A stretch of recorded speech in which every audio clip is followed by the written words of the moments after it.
Josué capítulo 6.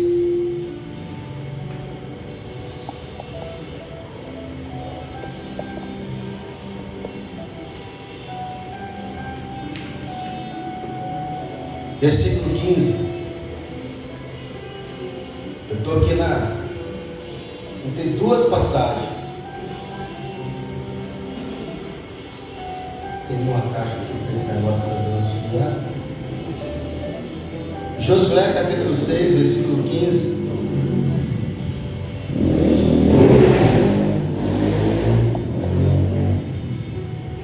Acharam? Quem não achou, daqui para frente, ó. E sucedeu que ao 7º dia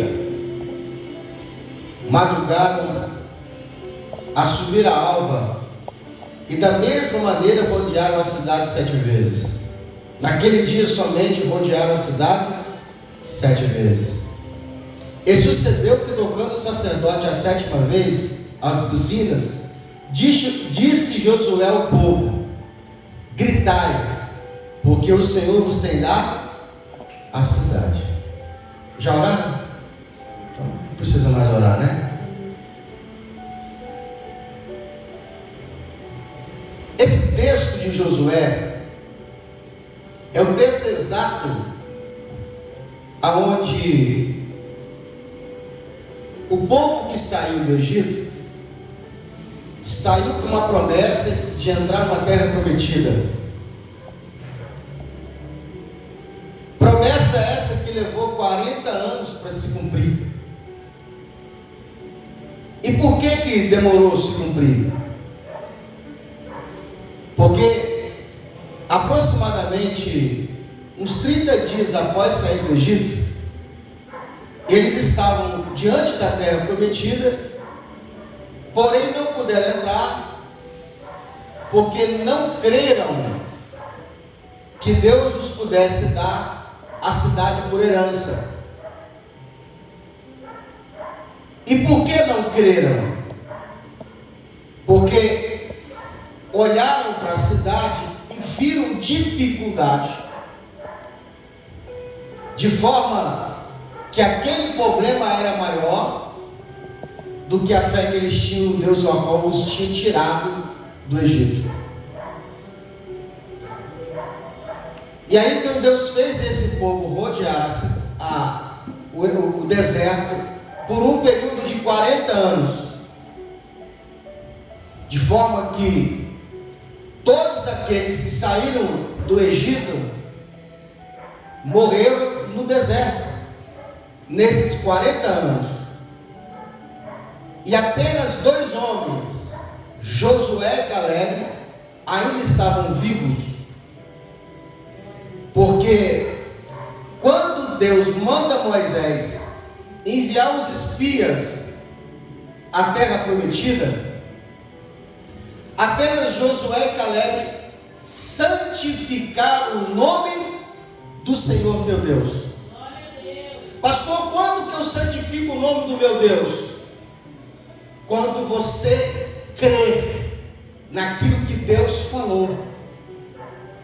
Mesmo que os meus olhos, os meus ouvidos estejam dizendo ao contrário. O que é fé? É acreditar em Deus, mesmo que o meu corpo, os meus olhos, os meus ouvidos estejam dizendo ao contrário. É fazer o certo mesmo que não esteja dando certo. A Bíblia diz que Josué e Caleb, esses acreditaram, confiaram em Deus, e ainda tentaram animar o povo, dizendo: gente, vamos subir animosamente, vamos entrar, porque se Deus agradar de nós, Ele vai nos dar a terra prometida. É muito comum, quando a gente está numa dificuldade, numa luta, a gente olhar para aquela luta e perceber que aquela luta é maior do que a nossa força. E aí você olha para você e fala assim: eu não vou conseguir vencer. Aí a gente vai reclamar com Deus: Senhor, que na verdade a gente quer que Deus nos livre da luta. E Deus quer que você passe por meio dessa luta. Agora, se passaram 40 anos e Deus coloca eles diante da primeira cidade após o Jordão, porque Deus havia dito para eles uma promessa: aonde vocês colocarem a planta dos pés, eu vos tenho dado por herança. Então agora eles atravessam o Jordão e eles estão diante da primeira cidade da qual eles deveriam conquistar. Irmãos, tudo que Deus disse que vai te dar, Ele vai te dar. Todas as promessas de vitória e conquista que Deus falou que vai ter, vai ter. Se Deus falou que vai te dar uma casa, Ele vai te dar uma casa. Mas você tem que pagar. Tá? Se Deus falou com você que Ele vai te dar um carro, Ele vai te dar um carro. Você tem que pagar. Tem que levantar cedo, tem que ir trabalhar. A não ser que Ele fale especificamente que você não vai ter que pagar. 40 anos se passaram e agora eles estão diante da terra prometida. E aí agora Josué repete. Josué vai repetir a dinâmica e ele vai mandar 2 espias para essa cidade. Eu estou sendo tentado a falar da Raabe, mas eu não vou pregar sobre a Raabe, porque essa história é muito linda. Falta muitas vezes nos crentes o que tem nos ímpios. Deus. Tem muita gente que tem mais fé lá fora do que os que estão aqui dentro. Tem gente lá fora que não vem para o culto, não faz campanha, não dizima, não oferta, não frequenta a igreja, mas tem uma fé e uma confiança em Deus que falta em muito crente que está aqui dentro.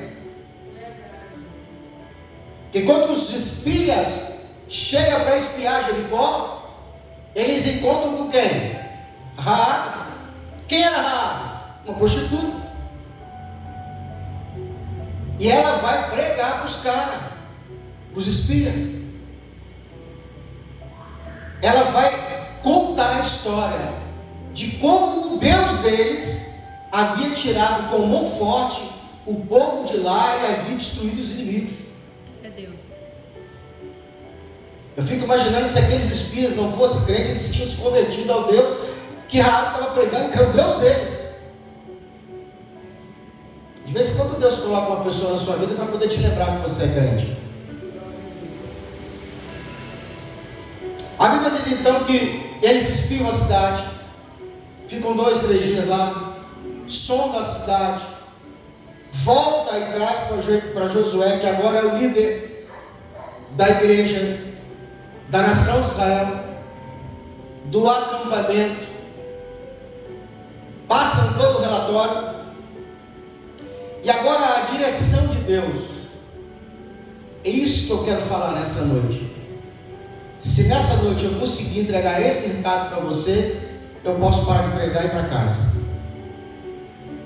Quantas vezes, diante de uma situação, de um problema, de uma grande demanda, de uma situação que você olha e você fala: meu Deus, isso aqui é muito maior do que as minhas forças. Quando você se depara com isso, você traz essa situação primeiro para o ambiente espiritual. Descobriu como é que estava, tem o relatório, agora chega para Deus e fala assim: está aqui, o que tem que fazer? Josué convoca o povo, segundo a direção de Deus, porque Deus sempre fala por meio do líder.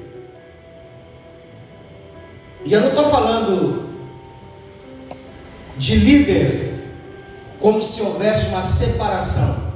Todos nós aqui somos um líder. Eu sempre prego isso aqui, eu falo: se todo mundo na sua rua falhar, Deus conta com você, para você liderar esse povo, a sua rua, para se encontrar com Deus. A nossa função, a nossa primeira função é o quê? Apontar uma direção de salvação para a sua rua, para a sua casa, para o seu trabalho, para todas as pessoas que te rodeiam, aonde que é o caminho. Você tem que fazer isso. Essa semana eu estava conversando com um dos motoristas da minha empresa, e aí houve uma questão lá, uma situação de um outro motorista, e a gente estava ali comentando, e começamos a falar das derrotas. Ele foi falando comigo assim: rapaz, fulano, olha, eu estou aqui preocupado com fulano, porque fulano está na situação assim, ele está derrotado. Eu falei assim: isso é espiritual. 80% dos problemas que as pessoas se deparam no dia a dia são espirituais. Batalhas no mundo espiritual, das quais a pessoa não sabe que aquilo é uma guerra espiritual. E por que não consegue ter êxito no mundo físico? Por que a pessoa fala bem assim: eu estou trabalhando muito e não consigo sair da dívida? Porque muitas vezes aquele problema é um problema espiritual, no mundo espiritual. E não se vence luta espiritual no mundo físico. Então, quando Josué chega para o Senhor, fala bem assim: Senhor,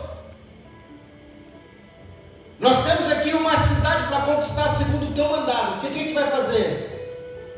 O Senhor falou bem assim: levante os sacerdotes, coloca buzinas, trombetas nas mãos deles. Os homens vão armados, porque o exército estava ali. Porém, essa batalha vocês não vão batalhar com espada e com lança. Por quê? Porque antes de eles entrarem na cidade havia um muro, e eles não conseguiriam vencer o muro. Tem muita luta que você quer lutar, e antes da luta existe um muro, existe uma barreira, e você não consegue chegar. Por exemplo, às vezes você está numa justiça, você está com um processo judicial. O normal, você já vai brigar no mundo jurídico, você precisa contratar um advogado. É normal que você contrate um advogado, e é aconselhável que você contrate um advogado, porque o advogado ele consegue falar com o juiz de uma linguagem jurídica que a gente não consegue. E o juiz só conversa com o advogado, não conversa conosco. Em algumas situações, onde se exige o advogado. Esse é o primeiro passo. Diga comigo: o primeiro passo. O segundo passo, que deveria ser o primeiro, mas eu vou classificar como segundo. Uma vez contratado o advogado, você vai diante de Deus e fala: Senhor, quebra a barreira que me impede de vencer essa luta, porque o coração do juiz, o advogado não consegue chegar, somente Deus. Então, Jericó, havia um muro na cidade. Se a nação de Israel conseguisse vencer o muro, era fácil conquistar a cidade. Porém, a maior força, a maior arma que a cidade de Jericó tinha era a muralha. O que se separa de uma vitória no mundo jurídico? O coração do juiz. Porque se esse juiz, ele for um juiz iníquo, e ele não tem temor de ninguém, o advogado vai fazer a melhor defesa, a defesa mais técnica, e ele vai dizer não.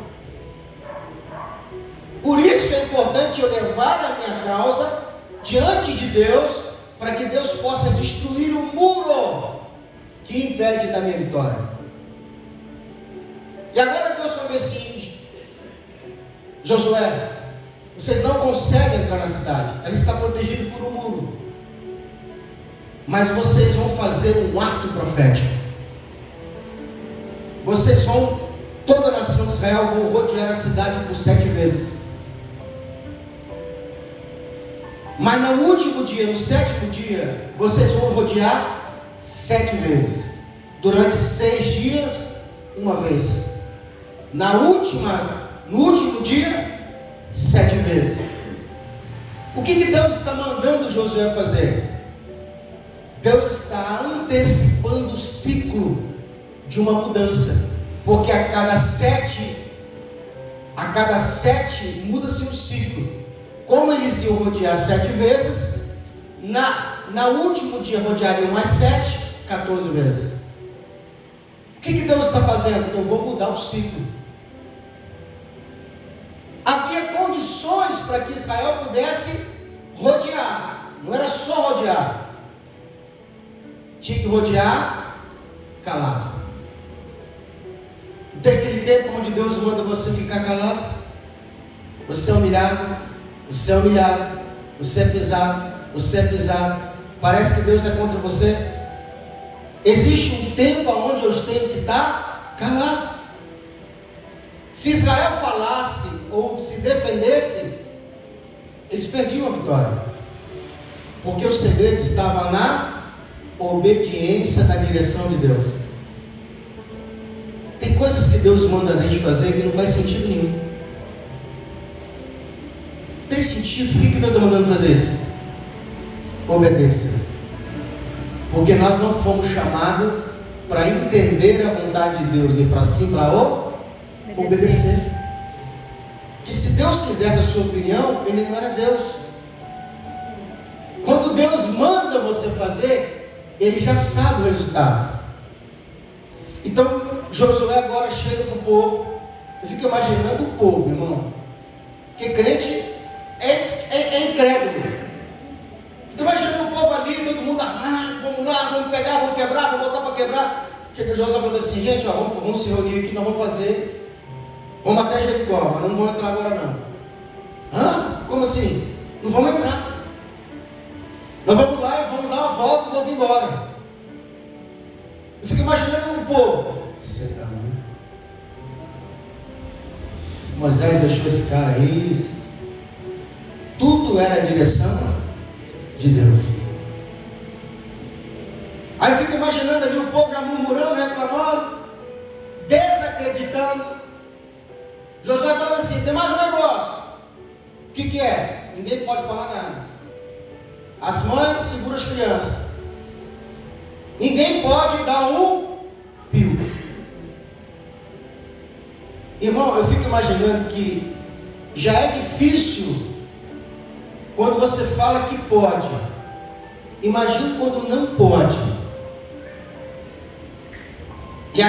Eu já vi pregador dizendo que quando eles estavam rodeando a cidade, o que as pessoas faziam? Zombavam. Quando você está na direção de Deus, quando você está obedecendo a Deus, as pessoas zombam.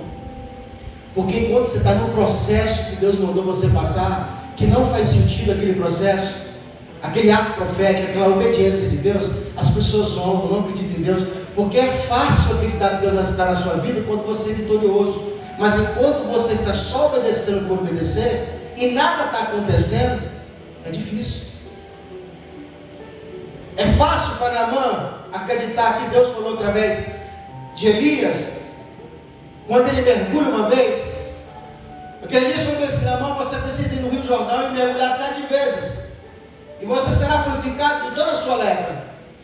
Quantas vezes? 7. De novo, tenha atenção quando Deus for específico. Horário, dia, o que Deus quer, como Deus quer. Faz todo sentido. Porque se você fizer errado, você não pode culpar Deus. Aí, Naamã, ele achou aquilo ridículo. Eu vim aqui para ser curado. Eu acreditava que esse cara era um homem de Deus, que Deus ia falar por meio dele. A gente espiritualiza muitas coisas. Naamã, a Bíblia diz que Naamã acreditava que ele ia passar a mão na ferida, não é? Tem gente que acha que a cura está só na mão do pastor, e às vezes cura através do diácono, através da louvorista, porque o louvor também cura. Não é só oração que expulsa demônio, o louvor bem consagrado também arranca o espírito ruim. A Bíblia diz que quando Saul foi tomado pelo espírito maligno, Davi tocava a harpa e o demônio que atormentava Saul saía. Então, se você é louvorista e louva para o Senhor com dedicação, com zelo, consagração, você é capaz de arrancar todo o espírito ruim que invade a pessoa. Quantas vezes a gente, no momento de tristeza, no momento de angústia, ou até mesmo de luta, coloca o louvor e aquele louvor te apazigua, te faz chorar, te faz se contristar, e você melhora. A mão foi achando que esse cara ia botar a mão na minha ferida e orar por mim. O cara mandou tomar banho, rapaz. Não está com Deus, não. Sabe por que as loucuras, as coisas sem sentido? Porque toda pessoa soberba, ela não crê na singeleza e simplicidade do que Deus age. O simples, não, está tranquilo. Não. Olha o simples. A Bíblia diz que quando Naamã estava pegando o cavalo para ir embora, montando o cavalo e ir embora, chega um rapaz, um jovem, que era ajudante dele, falou assim: meu rei, meu coronel, meu general, fico imaginando batendo continência, o senhor me permite uma palavra para o senhor? Fala, meu jovem, o que ele te pediu? Não vou nem falar não. Fala. Foi uma coisa grande? Uma cidade? Ó. Porque se ele pede, se o Elias pedisse a Naamã para ele conquistar uma cidade, estava no nível dele. Não foi uma cidade não. Toma banho. Meu rei, meu coronel, meu general, uma coisa tão simples, arranca a roupa. Arrancar a roupa é se despir, é confessar que é fraco, que precisa de ajuda. O senhor veio de tão longe, toma um banho, volta para casa curado. É difícil. Para o soberbo, o arrogante, para a pessoa que está com o coração machucado pela arrogância, é difícil tomar banho. Tomar banho quer dizer assim, se despir, tira a armadura, mostra quem tu és. Quantas vezes eu, com o coração sangrando, ferido, magoado, vinha e dava um abraço, né? Aqui ó, dava um abraço. Mas nada, falava mais nada, aquele sentimento ia embora. Os casais, só para os casais. Quem que já dormiu brigado com o marido e de noite só encosta o pezinho no outro assim? Não fala nada, só encosta o pezinho, né? A mãozinha de lado. O que é isso? Singeleza. Que tem hora que o nosso coração não consegue falar nada, está magoado, chateado, simplesmente um ato. Eu lembro quando eu recebia várias duras do meu líder, eu não conseguia, sabe, meu coração estava envenenado pelo mal, eu vinha abraçar ele, porque a Bíblia diz que o reino de Deus, se eu não me fizer como rei, como uma criança, de modo algum trarei dos reis. Já viu criança quando apanha? Você bate numa criança, o que ele faz? Corre lá, te abraça, porque ele quer estar perto. Na mão falou assim: vamos lá, arranca a roupa, arranca a espada, vai tomar o banho. Primeiro mergulho, aconteceu alguma coisa? Nada. Assim é eu e você, quando Deus manda uma direção e você não está vendo nada mudar. A primeira coisa que vem na nossa mente é o quê? Desacreditar que Deus tem um negócio. Porque a gente acredita que porque Deus mandou, porque Deus disse que ia fazer, tudo vai dar certo. E a supremacia, a soberania de Deus é que mesmo dando tudo errado no final, dá certo. Pastor, no meu caso não está dando certo, porque não chegou ao final, no final dá certo. Então Jericó precisava passar por esse crivo que Josué, o líder, estava mandando o povo: vamos rodear a cidade. Todo mundo tinha que rodear a cidade. Primeiro dia, nada aconteceu. No outro dia, levanta o povo, todo mundo armado, soldados, sacerdotes, eles iam, tocavam, os sacerdotes tocavam, passavam a cidade, tocavam as buzinas. 7 sacerdotes tocavam a trombeta. Só, mais nada. Tem umas muralhas no Brasil, umas grandes muralhas no Brasil, que acham que não está acontecendo nada quando o povo vai para a rua. Junta o povo lá em São Paulo, todo mundo de verde e amarelo. O que o povo está fazendo? Fazendo nada, só está se juntando. Vai embora. Próximo agora. Passa o tempo, vai o povo de novo para a rua. Está acontecendo? Não está acontecendo nada. O que eles estão fazendo? Estão armados? Estão armados? Nada. Estão louvando, estão adorando, Estão só rodeando o Brasil. E esse rodear o Brasil está destronando muralhas.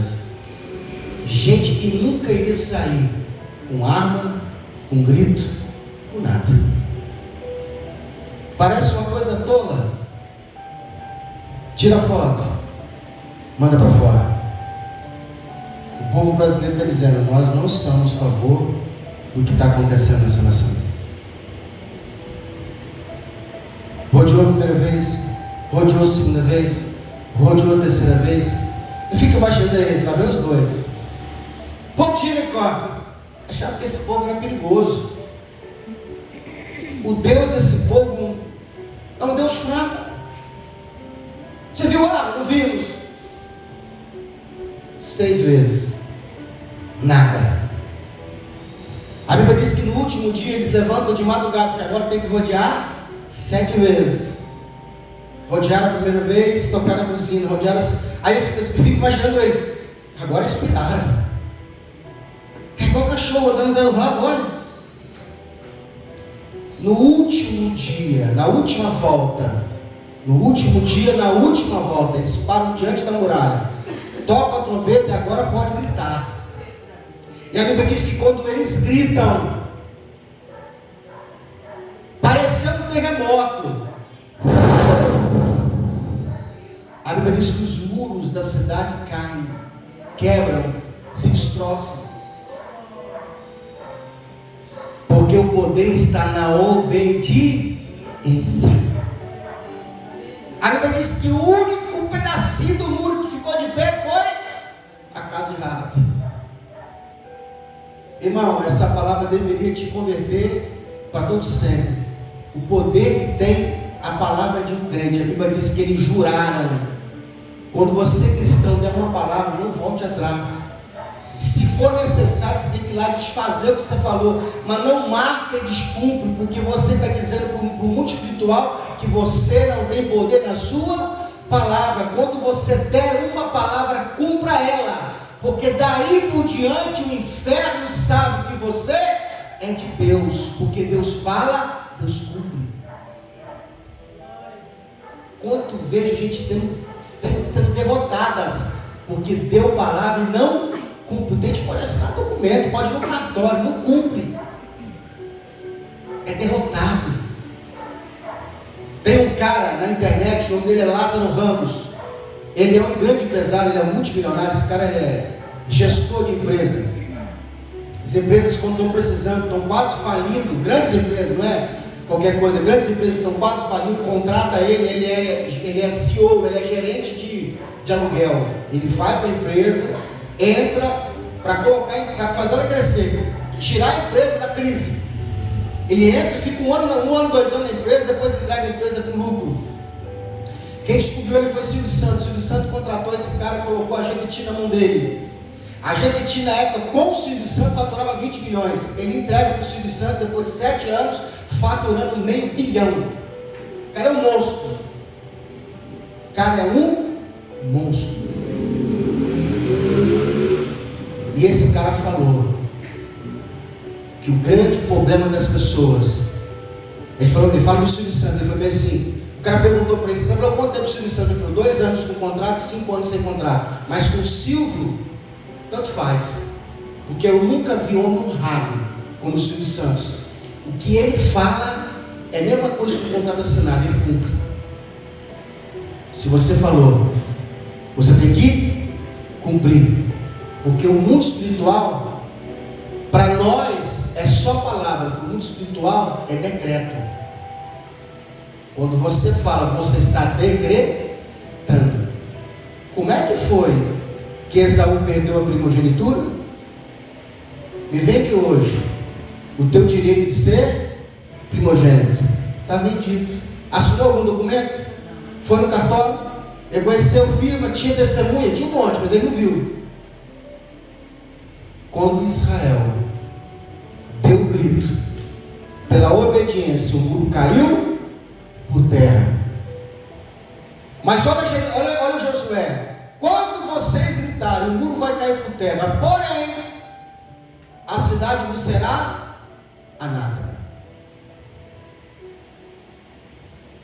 Jericó era a primeira cidade de todas que eles iam conquistar, e ela era a primeira, a primícia das conquistas. O Senhor falou assim: quando vocês entrarem, não pode tocar na primícia. Tudo que tiver lá dentro é anátema. A palavra anátema significa maldito, amaldiçoado. O ouro, a prata, o tesouro, traz o tesouro do Senhor para a casa de Deus. O resto pode matar e pode queimar. Não pegue nada. Jericó era a primeira cidade, a primícia. Existe uma oferta, existem várias ofertas na Bíblia, mas existe uma oferta chamada oferta das primícias. Essa oferta é ela que te enriquece. O dízimo protege seu patrimônio, repreende o devorador. A oferta te enriquece. A vontade de Deus é que a sua oferta seja maior do que o seu dízimo. E acontece. Quando eles consagram o primeiro, todo o resto será consagrado. A Bíblia diz que então eles tinham que entrar na cidade, colocar fogo, destruir toda a cidade, separar só o ouro, a prata e a roupa púrpura, para que fosse usado no tesouro, na casa de Deus. Qual era a diferença de Jericó para as outras? É porque ela era a primeira. Aí estava a diferença. Todas as vezes que Deus pede algo, isso te lança para o mundo espiritual. A Bíblia diz que teve um homem. Ele entra na cidade e a Bíblia diz que ele cobiça uma cunha de ouro e uma capa. Ele pega ela na singeleza, tá? Porque eu quero que você entenda o cenário. Ele entra na cidade, está todo mundo guerreando, fogo para um lado, fogo para o outro, soldado para um lado, matando criança, matando velho, matando jovem. Da minha que a gente não é israelita, né? Que a gente tem dó das pessoas, a gente não pode matar. Ó, é para entrar e matar. Senhor, uma criança, mata. Vai matar. Espada para um lado, espada para o outro. Esse homem olhou e falou assim: rapaz, ouro, né? Bonito, hein? Olhou para um lado, olhou para o outro. Esse tem uma câmera aqui me filmando. Não tem ninguém não. A Bíblia diz que ele cobiça e guarda a joia, a capa, um pedaço de pano. O ouro dá para entender, né? Mas a capa, ele não creu que as palavras de Josué eram real. E a Bíblia diz então que ele guarda consigo. A segunda cidade, chamada Ai, era inferior, muito inferior a Jericó, porque Jericó era a primeira, era fortificada, tinha muro. Sabe aquelas batalhas que você luta dia após dia, semana após semana, campanha, jejum, oração, choro, lágrima, e aí o Senhor te dá uma revelação, você passa por ela e é vitorioso. Graças a Deus, glória a Deus. Mas esqueceu do detalhezinho, um pouquinho, um pedacinho de detalhe. Chega o general e fala assim: Josué, agora nós vamos enfrentar Ai. Quantos homens tem lá? Pouquinho. Pouca gente. 3.000. Cidade pequena. Josué falou assim: não precisa mandar todo o exército. Manda apenas alguns homens de guerra. E eles foram. E chegando diante de Ai, a Bíblia diz que eles fugiram de lá corridos. Aí a hora que você não entende por que numa grande luta você venceu e na pequena você perdeu, porque Deus obedeceu um detalhe. Um dia que faltou o culto, o dia que deixou de dizimar, o dia que Deus pediu uma oferta você não fez, o dia que Deus pediu um sacrifício, o dia que mandou você ficar calado. Sabe, as pequenas coisas vão te derrubando, te dá uma confusão, vai ser: meu Deus, o que aconteceu? Eu estou entendendo por que essa luta. Josué falou assim: não, eu estou acertado, eu vou dobrar o joelho e vai falar com Deus. Senhor, ó Deus, levanta aí, rapaz. Você está orando aí? Levanta. Não, falar com o Senhor, nós perdemos batalha, sim. Eu não estava com vocês nessa batalha. Mas como assim, Senhor? Tem um aí que perdeu a batalha. Detalhe, toda a igreja, toda a nação, todo o povo perdeu. Por quê? Porque a vergonha era geral. O que eu faço, Senhor? Faz um culto e faz o cara se entregar. Ele confessa, diz que pegou, foi castigado pelo Senhor. Agora a nação de Israel volta de novo para Ai e vence. Por que venceu? Porque agora estão debaixo da obediência. Deus quer que você obedeça, porque o sonho de Deus é Ele te livrar de todos os teus inimigos. Deus não quer você sofrendo. Deus não quer que você sofra em vão. Os sofrimentos vêm porque é um alerta de Deus para que você possa parar o que está fazendo, para que você possa escutá-lo. Tem coisas que acontecem na nossa vida que é como se fosse um barulho de Deus para te despertar. Porque muitas vezes Deus está falando conosco e a gente não está conseguindo ouvir. E aí Deus precisa fazer o quê? Balançar, gritar, para que você possa ouvir. E ouvir não é com o ouvido, é com o ouvido com o cumprindo a palavra do Senhor.